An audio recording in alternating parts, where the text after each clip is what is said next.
This took 3,000 years to get to this point. Can you believe it? And it's going to hold up, too. It's going to hold up. Let's get back to Caitlin. He was just wrapping up with some of the things we heard him say time and time again as he's had microphones throughout the day, Caitlin. But again, just the importance, I mentioned the imagery, and then, of course, the substance, which is, we believe, as you said, signing on to this 20-point deal, which even though we don't know what is going to really come next, what's going to take hold, just the idea of all of these people in one room in Sharm el-Sheikh signing on to any document is a very big deal.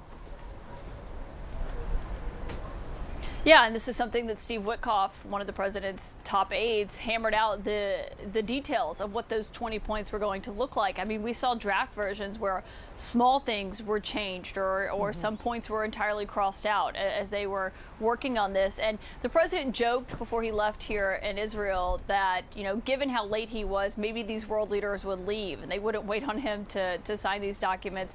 He showed up more than 4 hours late, Dana, but obviously they are all still there, including the ones who helped broker the deal at the table, leaders from Qatar, from Egypt, from Turkey, sitting with the president, as they were the ones who helped really get this deal over the line last week when the president came out on Thursday and confirmed that the ceasefire had been agreed to. And obviously we saw it take place, and then leading to that culmination with the 20 hostages who were still alive being released from Hamas's captivity today for the first time in over 2 years. And while certainly there are many steps ahead with the rest of what this plan that the president has envisioned and that he has gotten these other world leaders to sign on to looks like, one thing that he was referencing there is that there's been moments before where someone was unhappy with an agreement or someone didn't like part of it. The president feels like he has accomplished in this, where at least there are leaders from the Arab world in agreement with this, and as they have been pushing for it. I still think there are questions, as we heard Prime Minister Netanyahu say earlier. He is committed to this peace, exactly what that's going to look like, because there are parts in this peace deal that Netanyahu doesn't agree with, including the formation eventually of a Palestinian state, something that he was just ruling out, Dana, a month ago when he was in New York. And so obviously a lot of things to watch closely here. But the president clearly emboldened by today and relishing in this moment of what was a huge foreign policy goal of his when he re-entered the Oval Office. Yeah, and has been a foreign policy goal for presidents for decades. Obviously, this time is very different because there was very much a hot war, and that has now, for the time being, and hopefully for a very long time, has come to an end. Caitlin, thank you so much for being here. Appreciate it. Now to my panel, Kim Dozier, I'm going to start with you, because let's talk about why all of those world leaders together at that summit signing on to this is so critical for what happens next. Because Hamas is certainly degraded, but they're not gone. We are already getting reports of some violence inside Gaza, and this has to do with Hamas going after those who dared to sort of speak up against them during while the war was going on.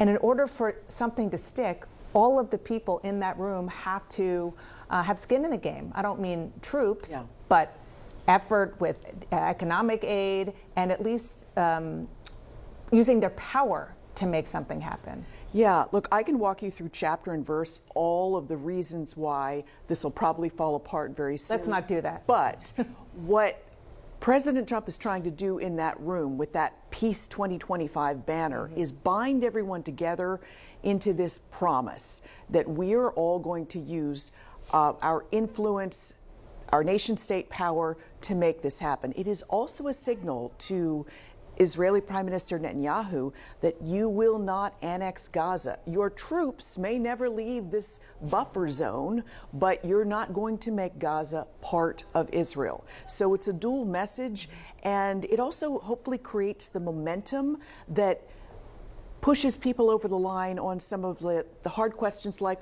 who's going to give their troops to go into this dangerous buffer area where they might be under fire from Gaza, Palestinian Islamic Jihad, or caught in between this internecine warfare between warring Palestinian factions that's now breaking out?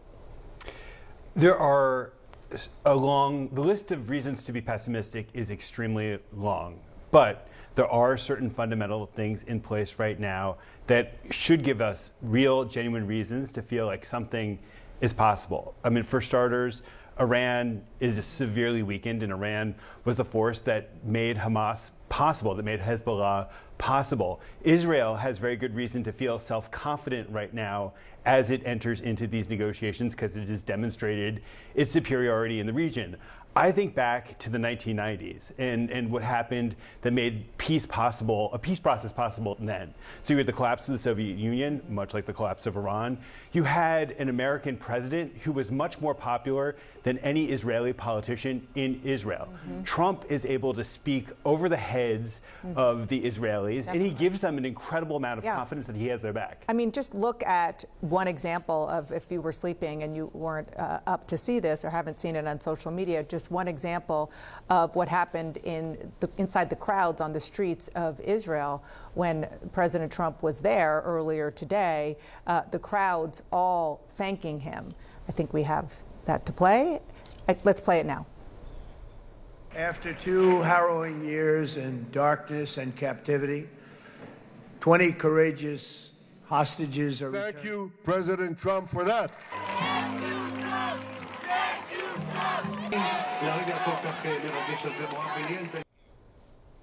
So that's an example. And all night last night, you saw lots of signs and banners thanking President Trump for that. You mentioned Iran, and I think that's, and I'm going to bring you in, Kristen, to talk more about the president.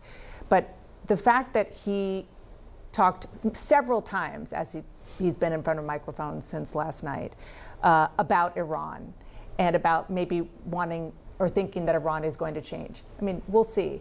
But what's at the heart of this is that Iran has been the chief sponsor of Hamas, of Hezbollah. And so he needs, and the world needs, Iran to continue to be on its heels in order to fully topple Hamas and Hezbollah. And so that's clearly what that was part of. Well, and there is this coalition of Sunni states that was in the front row of that. And they were the ones who were able to ultimately really put the squeeze on Hamas. Because Iran is out of the picture as far as Hamas is concerned, or it's been minimized. And you have Turkey and you have Qatar.